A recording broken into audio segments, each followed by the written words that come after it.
You're listening to Wolfpack Sports Radio. Good evening and welcome to Wolfpack Sports. I'm Sean Grant, and along with me as always is Andy Weber.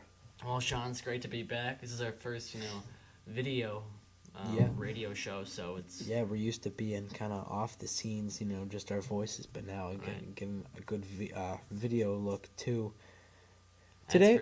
That's for sure. I'm sorry to interrupt you, but yeah. So it's the first video presentation, so it's a bit nerve-wracking, but we should do all right. That's right. Well, we got a great show in store for you today. Indeed we do. We're going to give you a preview look at some of the top fall and then in the beginning of winter sports. We're going to, the sports that are really working right now up at school, and we're going to we're going to go in depth, talk about them, how they're going to potentially do this year.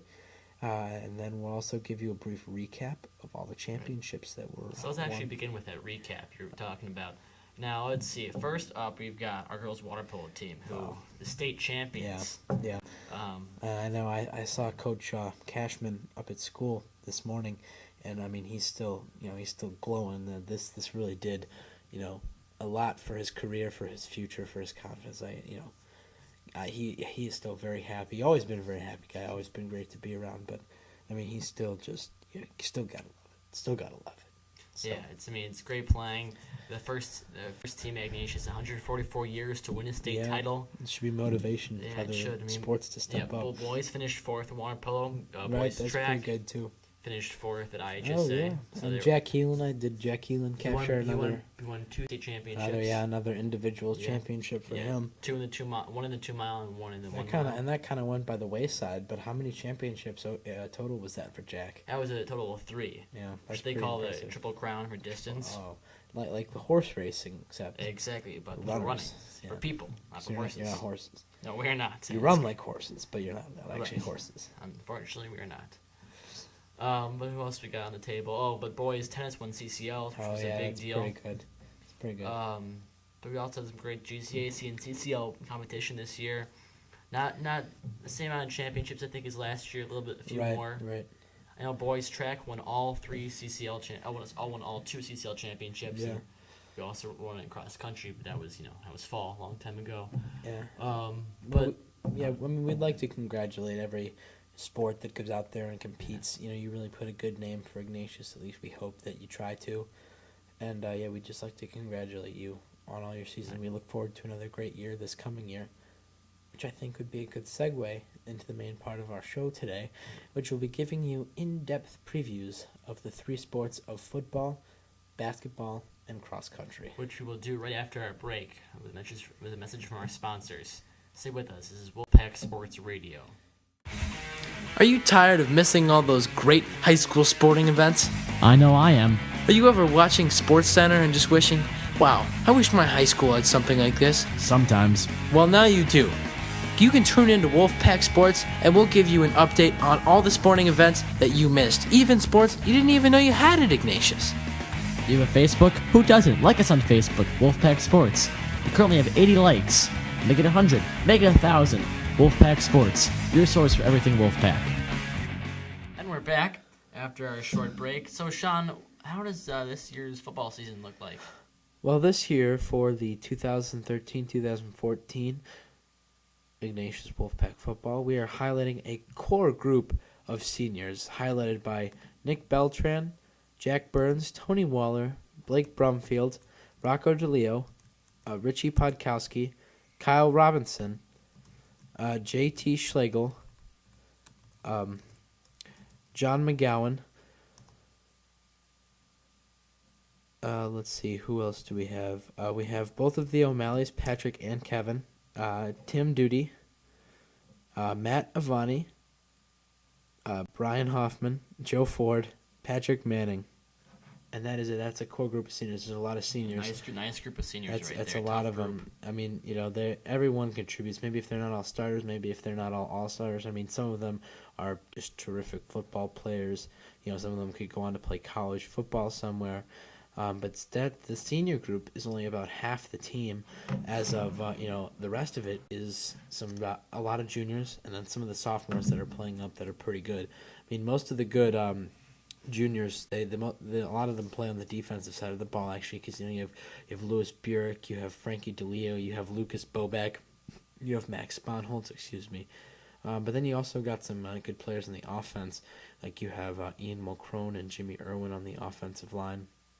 And, we just have a really great group of guys. They work really hard. They work together. They're very cohesive. I think it's going to be a great year. I think we have our coaches. It's a real, it's no messing around this year. It's Right. all, we need to be tougher. If we're going to play these teams up in like Loyola, St. Rita, yeah. or 8A. Was St. Rita 8A? yeah. It's about 8A They might schools, be. yeah. Rita might be 7A, but I know for a fact Loyola is 8A. Right. So if we're going to play these schools and we want to have some kind of shot at winning, we need to be tough and we need to work as hard as we possibly can for these next 4 months. And you were saying there was going to be a change in divisions this year.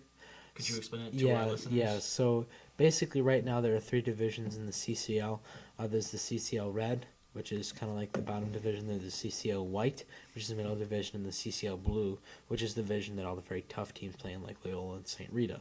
Last year, we won the CCL Red, which is no small feat. That's a good achievement. That's a good accomplishment for our school. But because of this, we're stepping up, and now we're in the White division, which means we get to play tougher opponents, and we get to really challenge ourselves. And hopefully, if we're able to win the White, that will be another step forward. So like you said, when you're building up a program, when you're building up a dynasty, you take it step by step.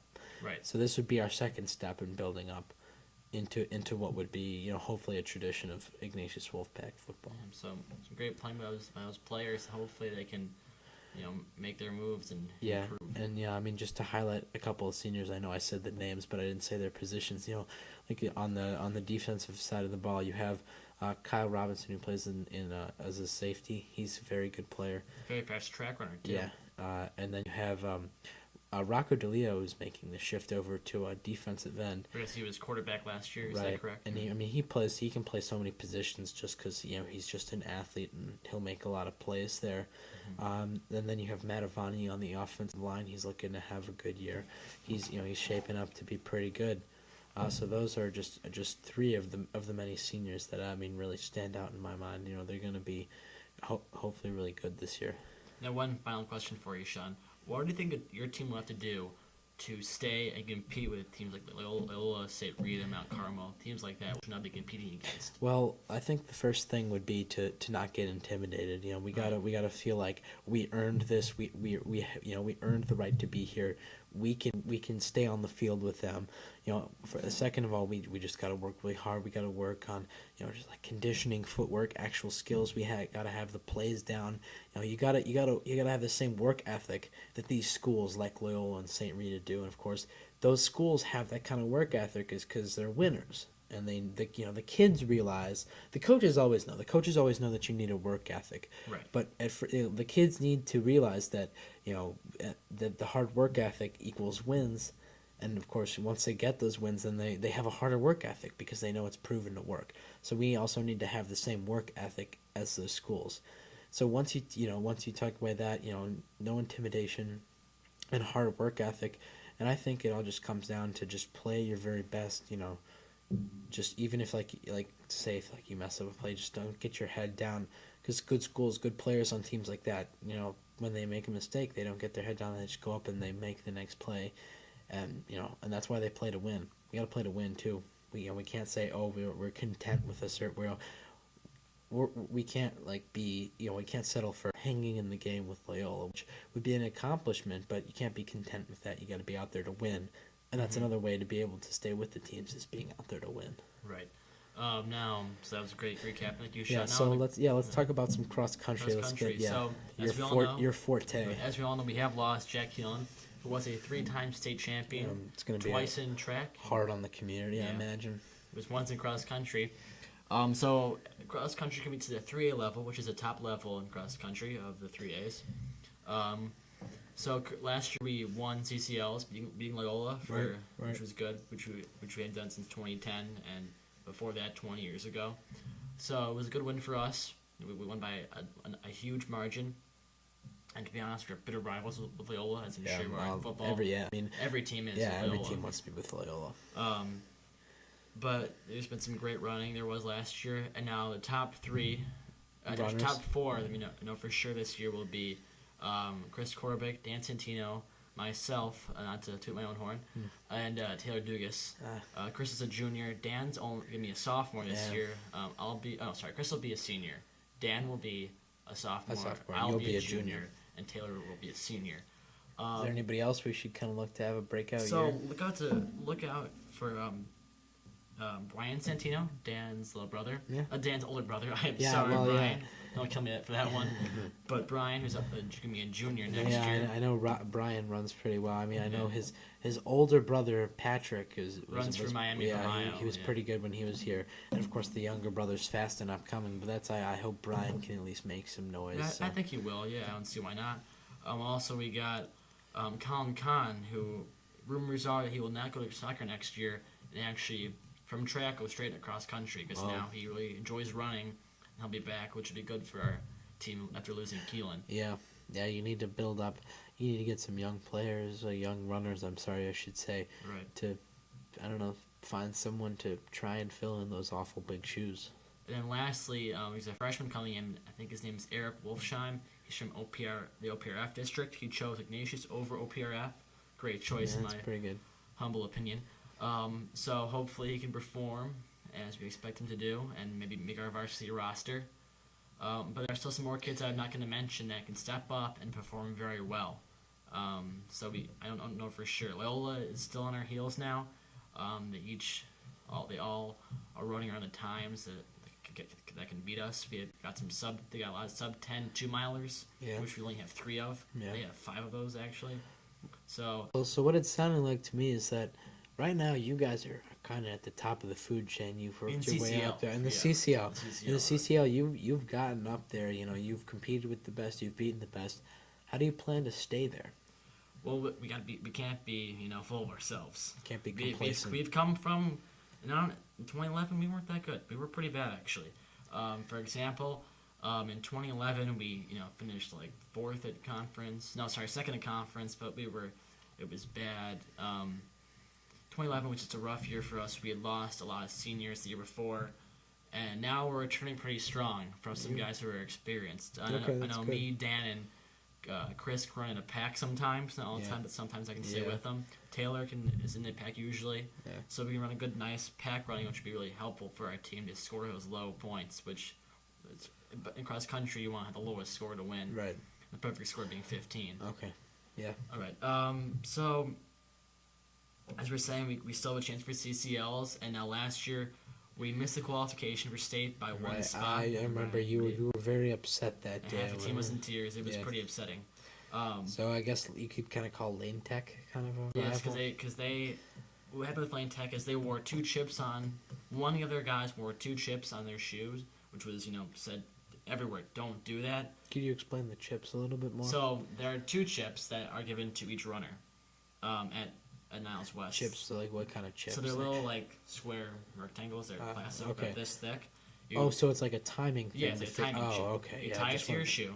Tie it to your left and your right shoe. And then you step on mats when you finish, and then it records your time. Okay.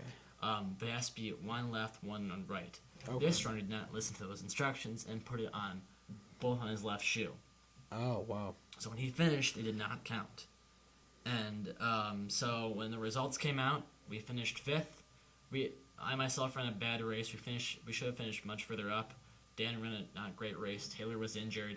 We actually finished 6th on our team with Petra Miglano, a senior, stepping up and trying to score some points for us. But we didn't finish very well, so we were placed 5th, with Lane Tech being 6th. The Lane Tech guy comes in and notices one of his guys is not being counted on the results.